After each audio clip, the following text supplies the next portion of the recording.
नमस्कार दोस्तों। मन्नू भंडारी का जन्म सन 1931 में गांव भानपुरा मध्य प्रदेश में हुआ, परंतु उनकी इंटर तक की शिक्षा दीक्षा हुई राजस्थान के अजमेर शहर में। बाद में उन्होंने हिंदी में एमए किया। दिल्ली के मिरांडा हाउस कॉलेज में अध्यापन कार्य से अवकाश प्राप्ति के बाद आजकल दिल्ली में ही रहकर स्वतंत्र लेखन कर रही हैं। और आज हम मन्नू भंडारी द्वारा लिखित एक कहानी यह भी पढ़ने जा रहे हैं। मैं हूं चिरंजीव भारद्वाज और शुरुआत करने से पहले आपको यह जानकारी दे दूं कि इस आत्मकथ्य को 2 वीडियोस में एक्सप्लेन किया गया है। एक कहानी यह भी पार्ट 1 और एक कहानी यह भी पार्ट 2। और हाँ, यदि आपने अभी तक अपने इस चैनल को सब्सक्राइब नहीं किया है तो जरूर करें और सबसे पहले पाएं नए वीडियोस का संदेश। एक कहानी यह भी के संदर्भ में सबसे पहले तो हम ये जान लें कि मन्नू भंडारी ने पारिभाषिक अर्थ में कोई सिलसिलेवार आत्मकथा नहीं लिखी है। अपने आत्मकथ्य में उन्होंने उन व्यक्तियों और घटनाओं के बारे में लिखा है जो उनके लेखकीय जीवन से जुड़े हैं। यानी मन्नू भंडारी ने कोई खुद की आत्मकथा नहीं लिखी है, केवल आत्मकथ्य जो लिखा है। एक कहानी यह भी इसमें केवल उन्हीं लोगों के बारे में लिखा है जो उनके लेखकीय जीवन से जुड़े हुए हैं। संकलित अंश में मन्नू जी के किशोर जीवन से जुड़ी घटनाओं के साथ उनके पिताजी और उनकी कॉलेज की प्राध्यापिका शीला अग्रवाल का व्यक्तित्व विशेष तौर पर उभर कर आया है, जिन्होंने आगे चलकर उनके लेखकीय व्यक्तित्व के निर्माण में महत्वपूर्ण भूमिका निभाई। लेखिका ने यहाँ बहुत ही खूबसूरती से साधारण लड़की के असाधारण बनने के प्रारंभिक पड़ावों को प्रकट किया है। सन 46-47 की आजादी की आंधी ने मन्नू जी को भी अछूता नहीं छोड़ा। छोटे शहर की युवा होती लड़की ने आजादी की लड़ाई में जिस तरह भागीदारी की, उसमें उसका उत्साह, ओज, संगठन क्षमता और विरोध करने का तरीका देखते ही बनता है। तो शुरुआत करते हैं एक कहानी यह भी। इस कहानी में मन्नू जी अपने बारे में लिखती हैं कि जन्मी तो मध्य प्रदेश के भानपुरा गांव में थी, लेकिन मेरी यादों का सिलसिला शुरू होता है अजमेर के ब्रह्मपुरी मोहल्ले के उस 2 मंजिला मकान से, जिसके ऊपरी मंजिल में पिताजी का साम्राज्य था। यानी ऊपर वाली मंजिल पर उनके पिताजी रहा करते थे, जहां वे निहायत यानी बिल्कुल ही अव्यवस्थित ढंग से फैली बिखरी पुस्तकों, पत्रिकाओं और अखबारों के बीच या तो कुछ पढ़ते रहते थे या फिर डिक्टेशन देते रहते थे, यानी अपने विद्यार्थियों को श्रुति लेख देते रहते थे। नीचे हम सब भाई बहनों के साथ रहती थी हमारी बेपढ़ी लिखी व्यक्तित्व विहीन माँ। यहां लेखिका ने अपनी माता को व्यक्तित्व विहीन माँ इसलिए कहा है क्योंकि उन्होंने कभी भी अपने व्यक्तित्व को सजाने या संवारने के बारे में नहीं सोचा। हमेशा अपने पति और अपने बच्चों के काम में ही वो व्यस्त रखी। इसलिए आगे कहा है कि सवेरे से शाम तक हम सब की इच्छाओं और पिताजी की आज्ञाओं का पालन करने के लिए सदैव तत्पर, हमेशा तैयार रहती थी। अजमेर से पहले पिताजी इंदौर में थे, जहां उनकी बड़ी प्रतिष्ठा थी, सम्मान था, नाम था। कांग्रेस के साथ साथ वे समाज सुधार के कामों से भी जुड़े हुए थे। शिक्षा के वे केवल उपदेश ही नहीं देते थे, बल्कि उन दिनों 8-8, 10-10 विद्यार्थियों को अपने घर रखकर पढ़ाया है, जिनमें से कई तो बाद में ऊंचे ऊंचे ओहदों पर यानी ऊंचे ऊंचे पदों पर पहुंचे। ये उनकी खुशहाली के दिन थे और उन दिनों उनकी दरिया दिली के चर्चे भी कम नहीं थे, अर्थात वे उदार हृदय वाले थे। इसलिए उन्होंने 8-8, 10-10 विद्यार्थियों को अपने घर पर रखकर पढ़ाया है, उनका खर्चा उठाया है। एक और वे बेहद कोमल और संवेदनशील व्यक्ति थे, तो दूसरी ओर बेहद क्रोधी और अहमवादी, अर्थात बहुत घमंडी। लेखिका आगे कहती हैं कि पर यह सब तो मैंने केवल सुना, देखा तब तो इन गुणों के भग्नावशेषों को ढोते पिता थे। भग्नावशेष अर्थात उन गुणों के टूटे फूटे हिस्सों को ढोते हुए पिता थे उनके। यानी उनके पिता इन गुणों के जो बचे हुए अवशेष थे उन्हीं गुणों को लेकर आगे बढ़ रहे थे। एक बहुत बड़े आर्थिक झटके के कारण, यानी बहुत बड़ा नुकसान हो जाने के कारण वे इंदौर से अजमेर आ गए, जहां उन्होंने अपने अकेले के बलबूते और हौसले से अंग्रेजी हिंदी शब्दकोश यानी अंग्रेजी हिंदी डिक्शनरी विषयवार के अधूरे काम को आगे बढ़ाना शुरू किया, जो अपनी तरह का पहला और अकेला शब्दकोश था।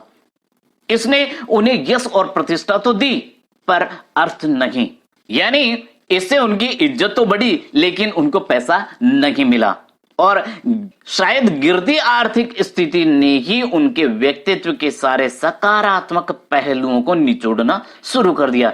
यानी उनकी आर्थिक स्थिति खराब हो जाने के कारण ही उनके व्यक्तित्व में, उनके कैरेक्टर में, उनके चरित्र में जितने अच्छे पॉजिटिव पहलू थे वो कम होना शुरू हो गए। सिकुड़ती आर्थिक स्थिति के कारण और अधिक विस्फारित और अधिक फैला हुआ उनका अहम, उनका घमंड उन्हें इस बात तक की अनुमति नहीं देता था कि वे कम से कम अपने बच्चों को तो अपनी आर्थिक व्यवस्थाओं का भागीदार बनाएं। यानी उनको अपने आप पर इतना घमंड था कि वे अपनी आर्थिक स्थिति की बात अपने बच्चों को नहीं बताते थे।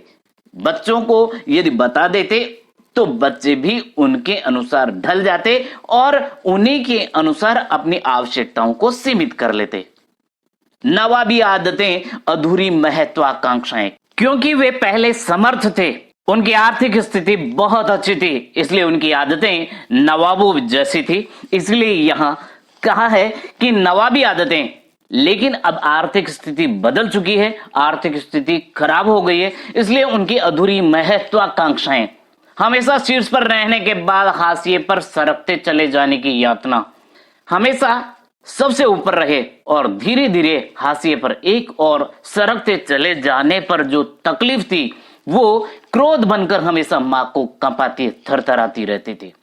अपनों के हाथों विश्वासघात की जाने कैसी गहरी चोटें होंगी, वे जिन्होंने आंख मूंद कर सबका विश्वास करने वाले पिता को बाद के दिनों में इतना शक करने वाला बना दिया कि जब तब हम लोग भी उसकी चपेट में आते रहते थे। अर्थात लेखिका मन्नू भंडारी और इनके परिवार के लोग भी शक के दायरे में आ जाया करते थे। उसका कारण क्या था कि इनके अपने ही लोगों ने इनको धोखा दिया, इनसे विश्वासघात किया। मन्नू भंडारी आगे कहती हैं कि यह पितृ गाथा मैं इसलिए नहीं गा रही कि मुझे उनका गौरव गान करना है, अर्थात मैं अपने पिता की कहानी इसलिए नहीं कह रही हूं कि मुझे उनके गौरव को बढ़ाना है, बल्कि मैं तो ये दिखाना चाहती हूं कि उनके व्यक्तित्व की कौन कौन सी खूबी और खामियां, कमियां मेरे व्यक्तित्व के ताने बाने में गुथी हुई है। यानी उनकी कौन सी अच्छाइयां और उनकी कौन सी कमियां मुझ में आई है, या कि अनजाने अनचाहे किए उनके व्यवहार ने मेरे भीतर किन ग्रंथियों को जन्म दे दिया। मैं काली हूं, बचपन में दुबली और मरियल भी थी। गोरा रंग पिताजी की कमजोरी थी, सो बचपन में मुझसे 2 साल बड़ी खूब गोरी, स्वस्थ और हंसमुख बहन सुशीला से हर बात में तुलना और फिर उसकी प्रशंसा ने ही क्या मेरे भीतर ऐसे गहरे हीन भाव की ग्रंथि पैदा नहीं कर दी कि नाम, सम्मान और प्रतिष्ठा पाने के बावजूद आज तक मैं उससे उबर नहीं पाई। अर्थात मन्नू भंडारी की बड़ी बहन सुशीला को ही पसंद करते थे और उनकी ही प्रशंसा किया करते थे। उसका कारण क्या था कि वो खूब गोरी थी, स्वस्थ थी, और लेखिका दुबली और मरियल थी और रंग में भी काली थी। तो वो जो एक गांठ लेखिका मन्नू भंडारी के मन में बन गई थी, पैदा हो गई थी, उस गांठ से आज मान सम्मान और प्रतिष्ठा पाने के बावजूद भी वो इस तकलीफ से आज तक उबर नहीं पाई है।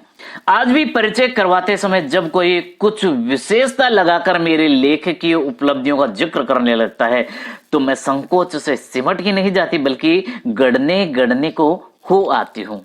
शायद अचेतन की किसी परत के नीचे दबी इसी हीन भावना के चलते मैं अपनी किसी भी उपलब्धि पर भरोसा नहीं कर पाती। सब कुछ मुझे तुक्का ही लगता है। पिताजी के जिस शकी स्वभाव पर मैं कभी भन्ना जाती थी, अर्थात गुस्सा हो जाती थी, आज एकाएक अपने खंडित विश्वासों की व्यथा के नीचे मुझे उनके शकी स्वभाव की झलक ही दिखाई देती है। अर्थात मेरा जो विश्वास टूटा हुआ सा है उसका कारण पिताजी का शकी स्वभाव ही लगता है। बहुत अपनों ही के हाथों विश्वासघात की गहरी व्यथा से उपजा शक, होश संभालने के बाद से ही जिन पिताजी से किसी न किसी बात पर हमेशा मेरी टक्कर ही चलती रही, वे तो न जाने कितने रूपों में मुझमें है।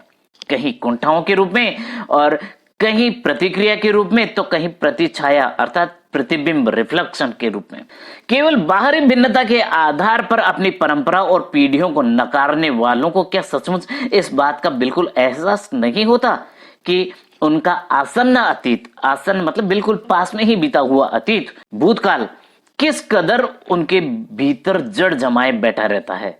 समय का प्रवाह भले ही हमें दूसरी दिशाओं में बहा कर ले जाए, स्थितियों का दबाव भले ही हमारा रूप बदल दे, हमें पूरी तरह उससे मुक्त तो नहीं कर सकता। यानी लेखिका का कहने का भाव यह है कि मनुष्य के हालात कितने ही बदल जाएं, लेकिन अतीत उसका पीछा जरूर करता है, अतीत की यादें हमेशा उसके साथ रहती है। लेखिका आगे अपनी माँ के बारे में कहती है कि पिता के ठीक विपरीत थी हमारी बेपढ़ी लिखी माँ। धरती से कुछ ज्यादा ही धैर्य और सहन शक्ति थी शायद उनमें। यानी जिस प्रकार धरती में धैर्य है, हम कहीं से खोद डालते हैं धरती को, कहीं हम गंदगी डाल देते हैं, तो भी धरती माता सब कुछ सहन कर लेती है। उसी प्रकार सहनशीलता मनु भंडारी की माताजी में भी थी। पिताजी की हर ज्यादती को अपना प्राप्य और बच्चों की हर उचित अनुचित फरमाइश यानी उचित अनुचित मांग और जिद को अपना फर्ज समझकर बड़े सहज भाव से स्वीकार करती थी वे। उन्होंने जिंदगी भर अपने लिए कुछ नहीं मांगा, चाहा नहीं, केवल दिया ही दिया। हम भाई बहनों का सारा लगाव माँ के साथ था, लेकिन निहायत असहाय मजबूरी में लिपटा उनका यह त्याग कभी मेरा आदर्श नहीं बन सका। लेखिका के कहने का भाव यह है कि जिस प्रकार माँ अपने आप को मजबूर और असहाय समझती थी और पिता जैसा भी व्यवहार करते उसको अपना प्राप्य मानकर स्वीकार कर लेती थी, वो व्यवहार कभी भी लेखिका मनु भंडारी के लिए आदर्श नहीं बना, न उनका त्याग न उनकी सहनशीलता सहिष्णुता। खैर जो भी हो, अब यह पैतृक पुराण यानी माता और पिता की कहानी यहीं समाप्त कर अपने पर लौटती हूँ। उन्होंने अपने बारे में बताया कि भाई बहनों में सबसे छोटी मैं, सबसे बड़ी बहन की शादी के समय मैं शायद 7 साल की थी और उसकी एक धुंधली सी याद मेरे मन में है। लेकिन अपने से 2 साल बड़ी बहन सुशीला ने मेरे घर के बड़े से आंगन में बचपन के सारे खेल खेले। सतोलिया, लंगड़ी टांग, पकड़म पकड़ाई, काली टीलो, तो कमरों में गुड्डे गुड्डियों के ब्याह भी रचाए पास पड़ोस की सहेलियों के साथ। यूं खेलने को हमने भाइयों के साथ गिल्ली डंडा भी खेला और पतंग उड़ाने, कांच पीसकर मांझा सूतने अर्थात मांझा बनाने का काम भी किया। लेकिन उनकी गतिविधियों का दायरा अर्थात उनका कार्य क्षेत्र घर के बाहर ही अधिक रहता था और हमारी सीमा थी घर। यानी जो भाई लोग होते हैं वो घर के बाहर जा सकते थे, लेकिन ये घर के अंदर ही। हाँ, इतना जरूर था कि उस जमाने में घर की दीवारें घर तक ही समाप्त नहीं हो जाती थी, बल्कि पूरे मोहल्ले तक फैली रहती थी। इसलिए मोहल्ले के किसी भी घर में जाने पर कोई पाबंदी नहीं थी, बल्कि कुछ घर तो परिवार का हिस्सा ही थे।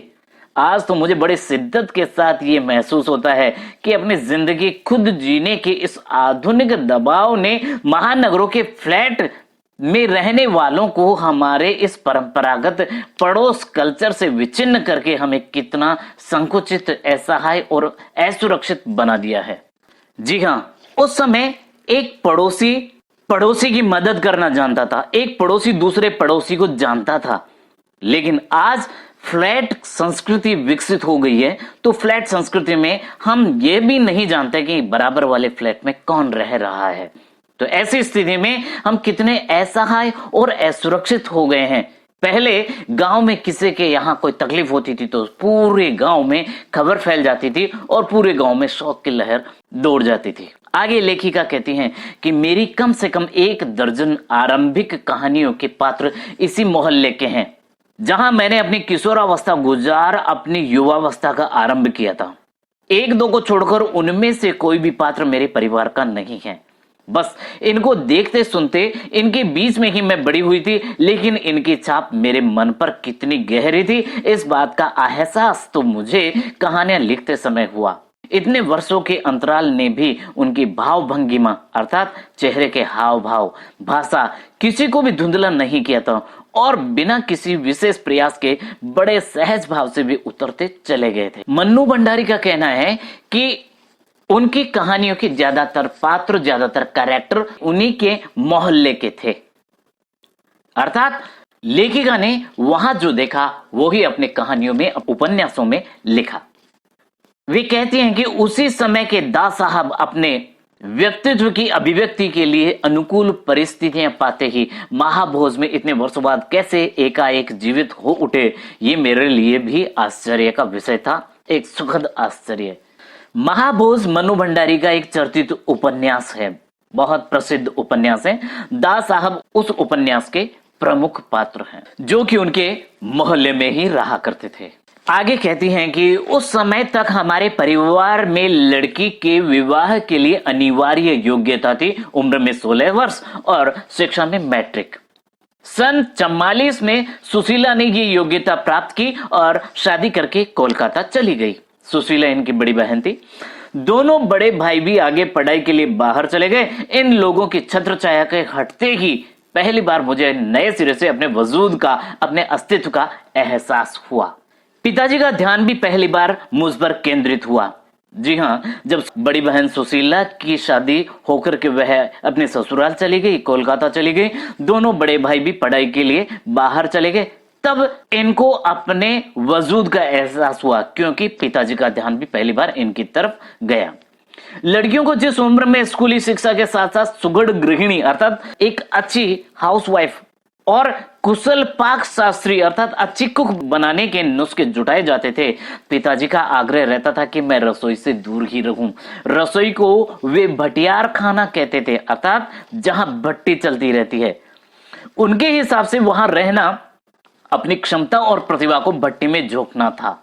मन्नू भंडारी जी के पिताजी को लगता था कि यदि ये किचन में चली गई, रसोई घर में काम करने लग गई तो इसकी क्षमता और प्रतिभा छुपी की छुपी, दबी की दबी रह जाएगी।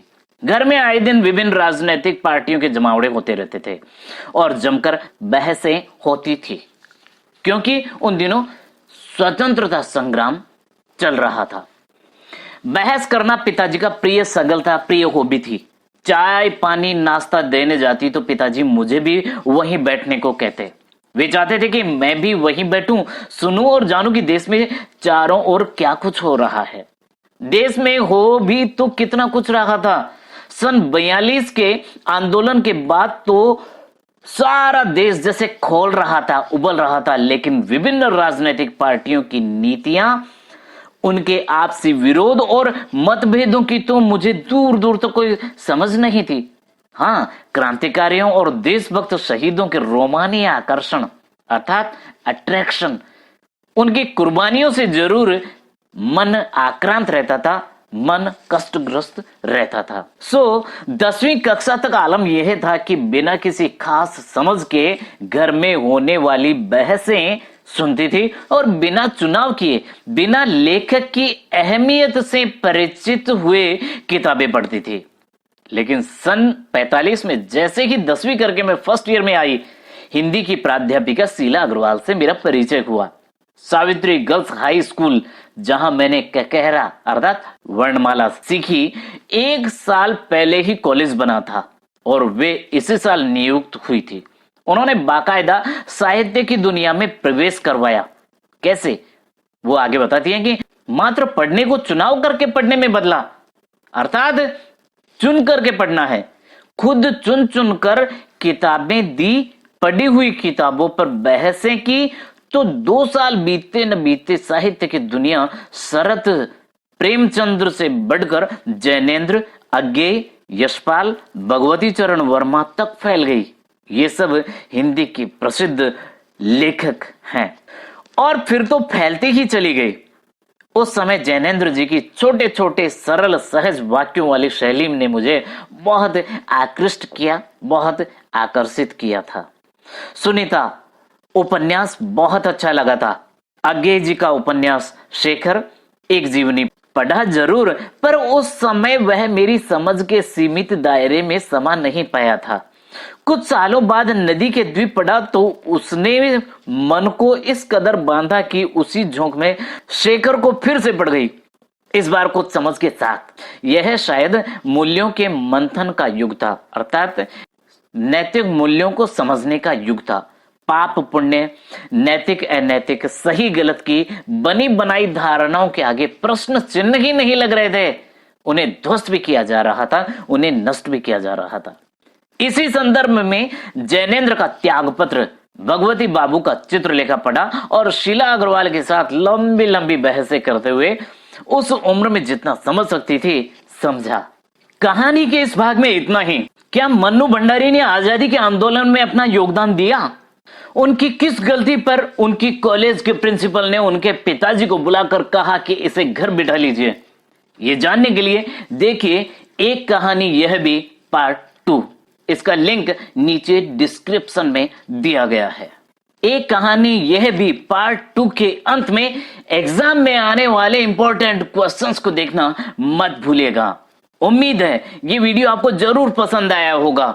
यदि ऐसा है तो लाइक करें, शेयर करें, कमेंट करें और हाँ, सब्सक्राइब करना मत भूलिएगा। जय हिंद, जय भारत।